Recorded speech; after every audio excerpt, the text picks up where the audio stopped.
Merci d'être venu déjà pour cette présentation. Vous aviez énormément de choix de slots différents et vous avez choisi le mien. Donc déjà, merci à vous. Donc vous voyez, j'ai prévu des slides. Pendant un temps, j'ai pensé faire juste du live coding. Mais bon, je me suis dit quand même, c'est bien d'avoir une petite introduction sur ce qu'est Stencil.js et comment ça s'articule avec les web composants. Donc au final, j'ai fait des slides. Donc là, dans le titre, on voit Web Component, on voit Stencil.js, mais on pourrait se dire, si on n'avait pas eu l'introduction qu'avait fait Horacio, de se dire, ouais, mais Stencil.js, c'est quoi? Est-ce que c'est le nouveau framework qui va les remplacer tous?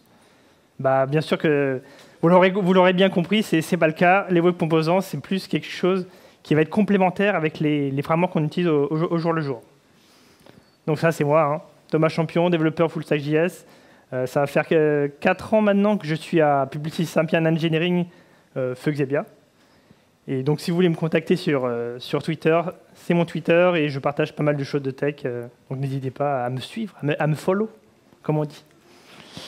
Alors, cette présentation est partagée en quatre axes, entre guillemets. Une petite présentation de Stencil, un peu les différentes fonctionnalités, quel est vraiment l'intérêt et comment ça s'articule dans l'écosystème web.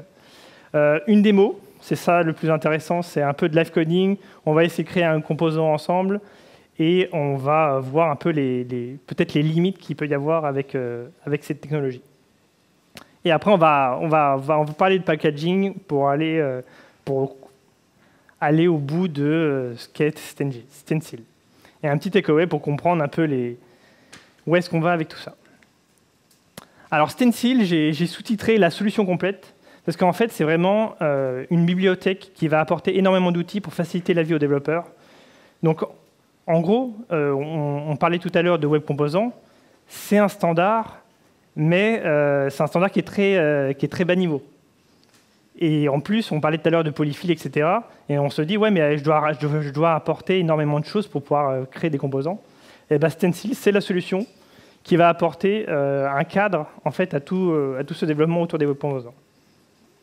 Donc, comme l'a dit Horacio, c'est une librairie qui a été créée par Ionic. À la base, Ionic, vous connaissez peut-être, c'est un framework pour faire des applications mobiles en utilisant des techno web, notamment Angular et aussi React, je crois, aujourd'hui. Et donc, Stencil est sorti en 2017, aujourd'hui en version 2. Ça, c'est important à noter parce que c'était il y a 3 ans. Donc, c'est aujourd'hui une lib qui est robuste, sur laquelle on peut vraiment se baser et qu'on peut utiliser en production. Il faut un peu voir Stencil comme un compilateur de web composants. C'est-à-dire qu'en fait, comme je l'ai dit, Stencil, ça offre un cadre de travail qui va permettre de faciliter l'écriture de web composants avec une API de plus haut niveau. Donc, on ne va pas écrire directement les composants en utilisant le langage natif, entre guillemets, mais on va écrire des composants en TypeScript. Et bien sûr, il faut une phase de compilation ou de transpilation pour aller bundler en fait, tous nos composants et de pouvoir les livrer, les utiliser dans le navigateur et dans les différents frameworks. Et donc, ça a été inspiré par Angular et React. On le verra d'ailleurs dans Live Coding. Et le premier but qu'on peut voir avec Stencil, c'est de créer une lib de composants, un peu comme ce qui a été fait avec ING et les différents exemples qu'a montré Horacio. Mais en fait, ils ont été plus loin, les mecs. Ils se sont dit, bah, on va offrir une expérience framework. C'est-à-dire qu'on peut créer des applications complètes avec Stencil. Ils ont par exemple mis à disposition un routeur. Donc voilà, il y a différents modules qui ont été rajoutés. Donc il est possible de créer une application 100% web composant. Mais voilà, il y a les deux possibilités. Si on veut simplement créer une lib de composants, un design system, eh ben c'est un très bon choix aussi pour faire ça. Donc comme je le disais, c'est une API de haut niveau qui est ça utilise un peu les bonnes pratiques du moment, même si tout le monde n'est pas forcément fan de TypeScript. C'est un langage qui va permettre de vraiment rajouter de la vérification et de la sûreté dans le développement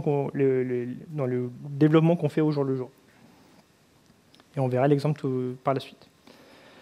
Shadow DOM, c'est une part, ça fait partie complètement des web composants. Donc ça permet d'isoler son composant et éviter que le style déborde entre guillemets à l'extérieur et qu'il y ait des impacts aussi de l'extérieur à l'intérieur du composant. Mais ça, c'est un truc qui a été rajouté par Stencil. Il va détecter si le Shadow DOM n'est pas disponible sur le navigateur.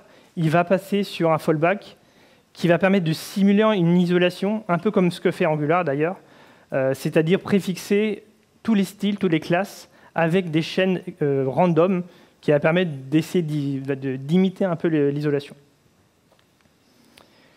Il y a aussi, comme on le disait tout à l'heure, il y a une phase de compilation, un peu comme dans tous les frameworks aujourd'hui, la transpilation avec du Babel, etc. Et cette phase-là est bien customisable et il est possible de cibler, par exemple, des navigateurs ou cibler des frameworks. Voilà, il y a pas mal de choses qui sont possibles de faire. Et donc, dans ce build, il est notamment possible d'activer certains polyfills et donc, du coup, de tout centraliser au niveau de la configuration. Donc, ça va permettre de se dire, ah, si j'ai envie de faire de l'Internet Explorer. Je suis curieux de savoir d'ailleurs qui doit supporter Internet Explorer dans vos projets. Levez la main si c'est le cas. Ah, il n'y a pas beaucoup de mains, ça fait plaisir. D'ailleurs, vous l'avez peut-être entendu, Microsoft, petit à petit, essaye de s'en débarrasser le plus possible, et un jour, on s'en débarrassera réellement. Et un truc qui est aussi intéressant, c'est que Stencil, il pousse l'utilisation des web composants. Et ils n'ont pas non plus réécrit, renouvelé la façon d'écrire des web composants, et ils se basent quand même sur le standard, et notamment pour CSS, parce que c'est bien beau, on crée des composants, on peut passer des propriétés, des attributs, etc., comme on le fait dans les frameworks actuels. Mais maintenant, comment on fait pour styliser nos composants et permettre aux utilisateurs de nos composants de pouvoir overrider le style interne.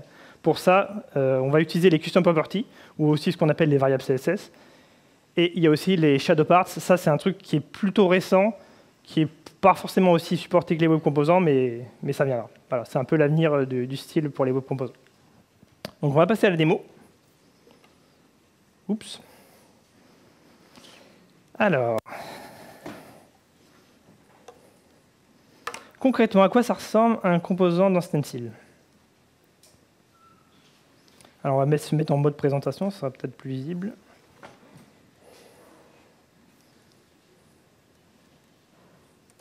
Présentation. Non, c'est pas ça. Ah. Présentation. Mode. Voilà. Alors, donc du coup, j'ai initialisé un exemple de projet en Stencil, donc je l'ai appelé Frontside Library.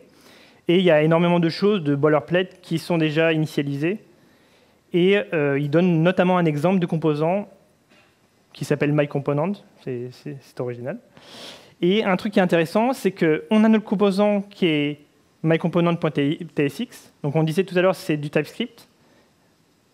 D'ailleurs, allons voir directement à quoi ça ressemble. On a une fonction render comme en React. Mais ce sur quoi je voulais aussi pointer, c'est que, en fait, Stencil importe aussi, met à disposition la possibilité d'écrire des tests unitaires, des tests end-to-end. Donc là, on voit vraiment que c'est une librairie qui va permettre d'utiliser tous les outils qu'on utilise aujourd'hui, tout ce qui est lint, tout ce qui est test. Il est possible de faire des choses comme on le fait dans les autres frameworks, mais avec les web components.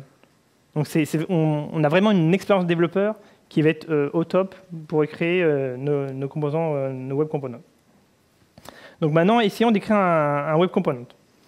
Donc l'idée, c'est ici, vu que j'avais beaucoup d'idées, l'idée, c'est de créer un composant qui va afficher les infos d'un produit. Et du coup, on va l'appeler product card. Ici, le tag, en fait, ça va être la balise qui va être utilisée quand l'utilisateur de nos composants va vouloir l'utiliser. Voilà, c'est simplement son tag. C'est assez clair. On voit ici qu'on a une feuille de style qui est attribuée à notre composant, dans lequel on va pouvoir écrire notre style de manière tout à fait standard. OK, donc maintenant, on a un produit. On va vouloir lui rajouter un titre. Mais le titre, on ne va pas le mettre en dur dans le composant. Ça va être un attribut, ou en tout cas une propriété qui va venir en paramètre de notre composant. Donc pour ça, on voit qu'on a un décorateur propre qui va permettre de déclarer cette propriété. Donc là, on est en TypeScript, donc on peut définir un type. Et donc voilà, le consommateur de notre composant va devoir passer ce paramètre-là pour qu'il s'affiche. Donc là, on est en TSX, donc on utilise les accolades de cette manière-là, et on va afficher this.name. Alors du coup, il y a une espèce de petit bac à sable qui est initialisé aussi dans ce projet-là. Et donc, on peut aller directement tester nos composants ici. Bon, bien sûr, ce n'est pas l'idéal. Ce serait mieux d'avoir du storybook, etc. Mais déjà, ça permet de facilement tester nos composants. Alors, bien sûr, il faut lancer tout ça. On va faire un yarn start. Donc c'est assez rapide. Et voilà, premier hello world entre guillemets de stencil, hello frontside.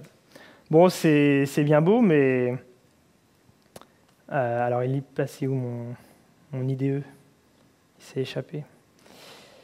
Maintenant, ce serait bien d'aller un peu plus loin. Donc là déjà, on a dit que c'était un titre, donc on va mettre un H2 par exemple. Donc là, on a vu une première façon en fait de pouvoir passer des paramètres. Enfin, en tout cas, des valeurs qu'on va passer à nos composants. Donc ça, c'est les propres. Mais il y a aussi une notion qui s'appelle les slots. Et en fait, on va définir une zone dans le composant dans laquelle l'utilisateur de notre composant va pouvoir insérer ce qu'il veut, n'importe du HTML, ça pourrait être d'autres web components. En tout cas, c'est une zone qui va être dédiée et dans laquelle il pourra mettre ce qu'il veut. Donc, vu que là, on veut créer un composant de type produit, eh ben, on veut pouvoir définir, en tout cas, afficher une description pour ce produit. Donc là, on a défini notre slot. Oula.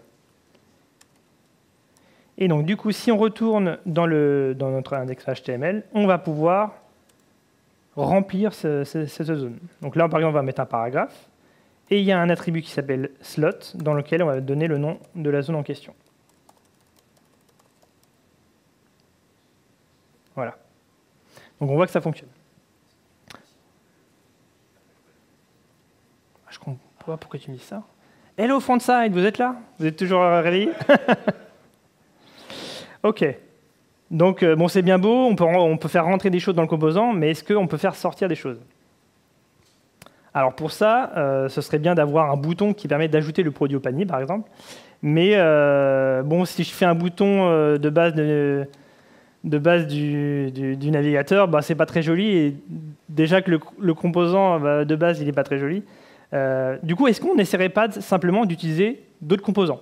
Donc là, on pourrait se dire, je vais créer un autre composant dans ma lib, mais pourquoi pas utiliser des composants qui viennent d'ailleurs? Par exemple, des composants matériels, c'est un peu la base des design systems de toutes les applications. Et bien, ça tombe bien.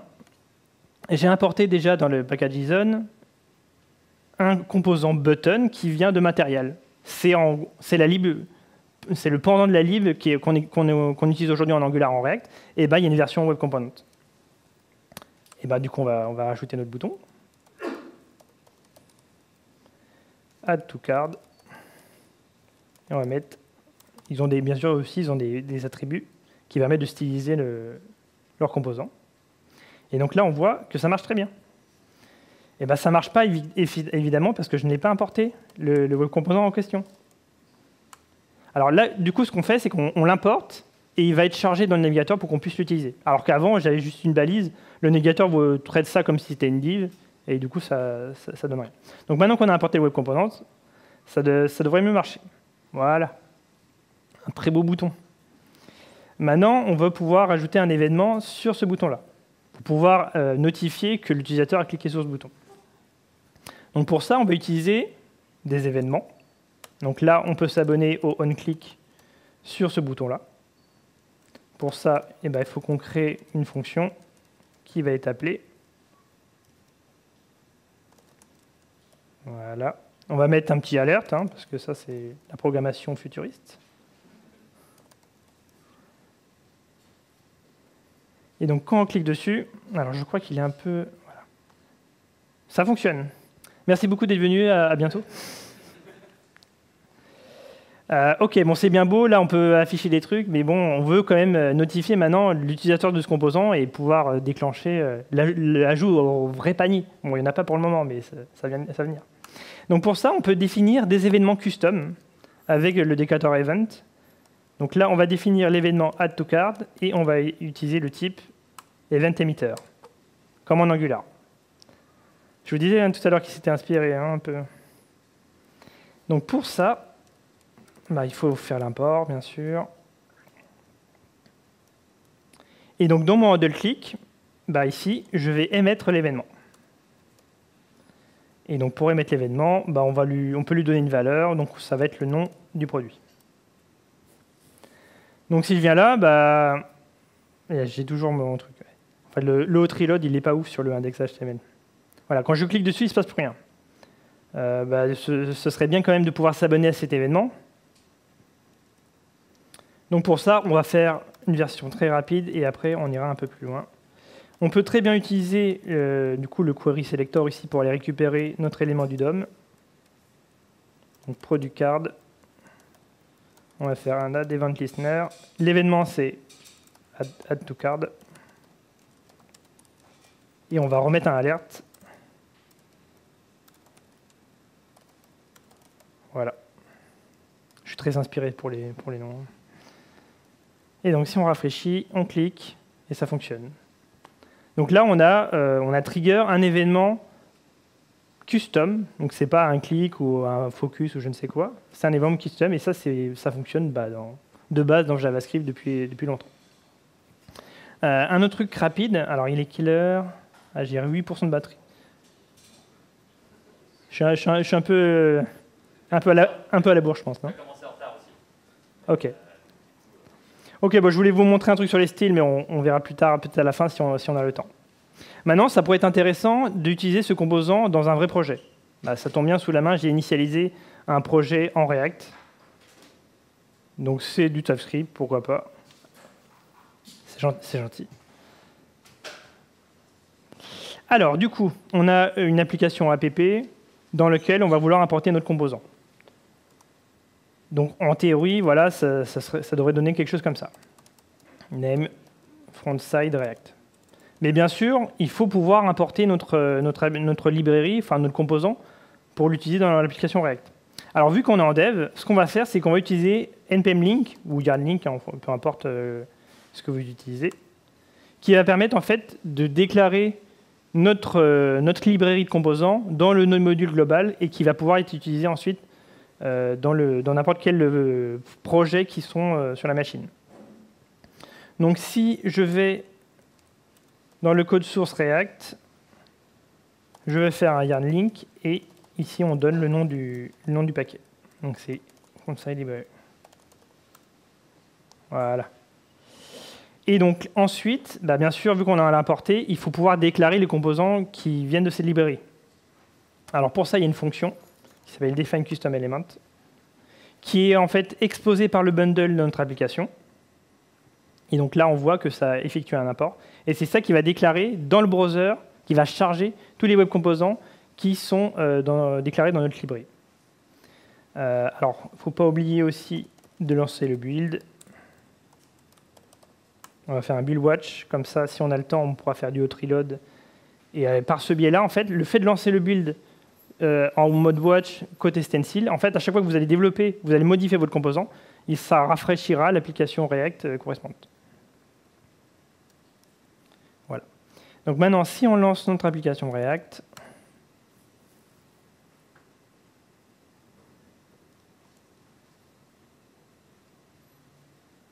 voilà. Donc là, on voit, on est dans l'application React et on a le web component et il a la même tronche qu'il avait tout à l'heure, grâce à l'isolation. Donc maintenant, on voudrait pouvoir s'abonner aux fameux événements, clique sur le bouton Ajouter au panier. Donc pour ça, le réflexe qu'on aurait, ce serait à faire un on add to cart. Donc pareil, on double clic. Et là, on créerait une fonction.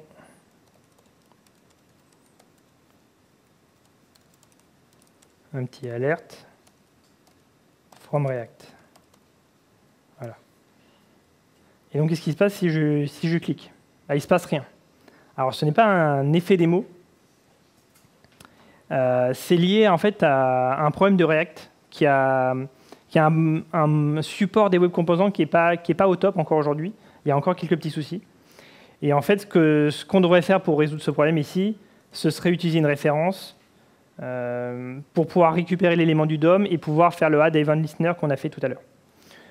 On peut essayer de faire ça rapidement. Bref. Donc là, on va avoir un élément, on va mettre any pour aller plus vite. Et on va mettre add event listener add to toCard, et on va appeler notre fonction. Voilà, donc si j'écris bien et qu'on met ref, là, ça devrait fonctionner. Voilà, là, ça fonctionne. Mais bien sûr, c'est pas idéal en fait de se dire ouais, je vais utiliser des web composants, mais je dois faire une surcouche. Enfin, c'est pas idéal. Et en fait, ça, c'est un problème qui est connu du React.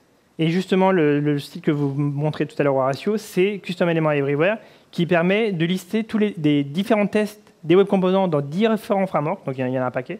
Et en fait, quand on scrolle un peu et qu'on s'arrête à React, on voit qu'ils ne sont pas au top sur tout le support des web components. Mais c'est pas grave. C'est pas grave. Parce qu'on est en Stencil.js ici. Et justement, Stencil.js, on pensait à tout. Un truc que moi j'appelle les adaptateurs, que eux ils appellent plutôt les output target, c'est une option dans le build qui permet d'aller targeter certains frameworks et de générer en fait des wrappers. Et donc quand on va charger les composants dans Angular, dans Vue ou dans React, et ben ces composants-là seront vus comme des composants natifs de ces frameworks-là. Et récemment, je crois depuis 2 mois, ils ont rejeté aussi le support de Svelte. Et en fait là, ça montre que ces Stencil, en tout cas l'équipe derrière, sont très réactifs et très actifs en fait, sur le sujet et qui vont rajouter, ils vont toujours essayer d'améliorer le système pour faciliter toujours davantage l'utilisation des web composants et faciliter la vie surtout aux développeurs. Donc petite conclusion par rapport à ça. Si je vais sortir juste une seule phrase, c'est oui, aujourd'hui, on peut adopter les web composants, on peut les utiliser. Il existe une pléthore d'outils qui permettent de faciliter leur utilisation.